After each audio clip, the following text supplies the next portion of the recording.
नमस्कार. तनुजाज रेसिपीजमध्ये तुम्हा सर्वांचं स्वागत आहे. तर आजची रेसिपी जी आहे ना, ती लहान मुलांना अगदी आवडणारी रेसिपी आहे.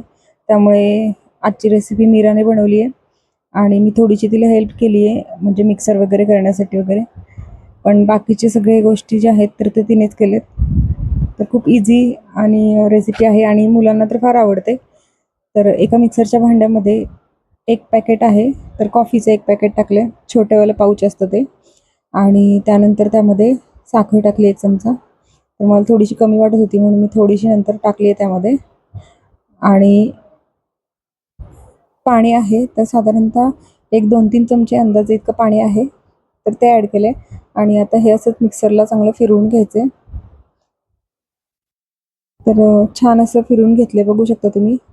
अगदी ताटसर अशी कॉफी तयार झाली आहे आणि त्याच्यामध्ये आता आईस्क्रीम टाकायचं आहे. तर मी व्हॅनिला आईस्क्रीम आहे, तर ते आणलं होतं छोटा कप, जो 10 किंवा 20ला भेटतो ना, तसा होता तो कप. आणि त्याच्यातलंच आईस्क्रीम आहे 1 पॅकेट, तर ते ॲड केलं आहे. आणि याच्यामध्ये 1 ग्लास अगदी छान टेस्टी अशी कोल्ड कॉफी तयार होते. तर बघू शकता तुम्ही. हे जे मिश्रण आहे याच्यामध्येच मी ते पूर्ण जे 10 वालं पॅकेट आहे ना, तर ते ॲड करते आहे. आणि त्यानंतर साधारणतः 1 कप ते 1.5 कप इतकं दूध आहे. आणि दूध जे आहे ना, तर ते पण तापवलेलं नव्हतं. निरसं दूध जे असतं पॅकेटमधलं, तर ते वापरते आहे. टेस्ट खूप छान येते त्याने. तर साधारणतः 1-1.5 कप इतकंच दूध आहे, तर ते ॲड करायचं आहे. आणि आता हे सर्व जे मिश्रण जे आहे, तर ते चांगलं मिक्सरला फिरवून घ्यायचं आहे. अर्धा मिनिट आपल्याला ते मिक्सरला छान असं फिरवून घ्यायचं आहे. आणि बघू शकता छान अशी क्रीमी कॉफी तयार झाली आहे. तर लहान मुलांना जर खायचं असेल ना, तर थोडंसं काहीतरी डेकोरेटिव्ह करावं लागतं. आणि माझ्याकडे काही चॉकलेट सिरप नव्हतं, मग मी एक डेअरी मिल्कची 10 वाली कॅडबरी आहे, तर ती थोडीशी कोमट पाण्यामध्ये मेल्ट करून घेतली होती तिने.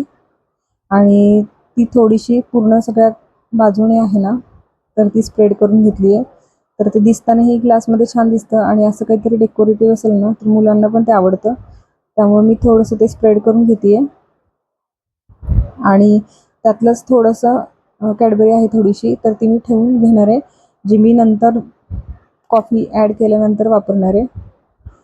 तर बघू शकता अगदी छोटंसं कट केलेलं आहे, त्यामुळे ते छान असं सिरपसारखंच आपल्याला ते डेकोरेट करता येते. आणि त्यानंतर कॉफी आहे, तर ती कॉफी ॲड करणार आहे. बघू शकता तुम्ही. खूप छान अशी टेस्टी कॉफी आहे. आणि त्यानंतर याला अजून टेस्टी बनवण्यासाठी मी त्यामध्ये आणि थंड होण्यासाठी त्यामध्ये आईस क्यूब आहेत, तर ते ॲड करायचे. तर एक 2-3 आईस क्यूब आहेत, तर ते ॲड करणार आहे. कारण कॉफी आहे, तर ती थोडीशी पूर्ण ग्लास अख्खा भरून नाही घेतला, कारण त्याच्यामध्ये आईस क्यूब पण टाकणार आहे आणि वरून परत व्हॅनिला जे आईस्क्रीम आहे ना, ते पण टाकणार आहे. त्याच्यामुळे मी ते थोडंसं क कमी भरलेलं आहे. तर या कॉफीसाठी मला 10-10 वाले 2 पॅकेट आईस्क्रीमचे लागले होते. 1 कॅडबरी, 1 कॉफीचं पॅकेट आणि 1.5 कप दूध. अतिशय टेस्टी अशी कॉफी होते ही ह्याच्यामुळे. आणि अशाच वेगवेगळ्या रेसिपीज मुलं पण मोबाईलवर बघतात आणि मग त्यांना ते खायची इच्छा होते. तर मीराची पण इच्छा होती बरेच दिवस, की अशा प्रकारे काहीतरी वेगळी कॉफी. आणि आईस्क्रीम टाकल्यानंतर पण मी राहिलेले जे कॅडबरी आहे, तर ती वरून थोडंसं डेकोरेट करणार आहे. तर अशी एक छोटीशी छान टेस्टी अशी कॉफीची रेसिपी आहे. जर आजची रेसिपी तुम्हाला आवडली असेल, तर रेसिपीला नक्की लाईक करा, कमेंट करा, शेअर करा. आणि तनुजाच रेसिपीला सबस्क्राईब केलं नसेल, तर नक्की सबस्क्राईब करा आणि बेल आयकॉनवर क्लिक करा, जेणेकरून येणाऱ्या ज्या नवीन-नवीन रेसिपीज आहेत, तर त्याच्या नोटिफिकेशन तुम्हाला सर्वात आधी मिळतील. तर बघू शकता तुम्ही, छान टेस्टी अशी कॉफी तयार आहे. रेसिपी नक्की करून बघा. धन्यवाद.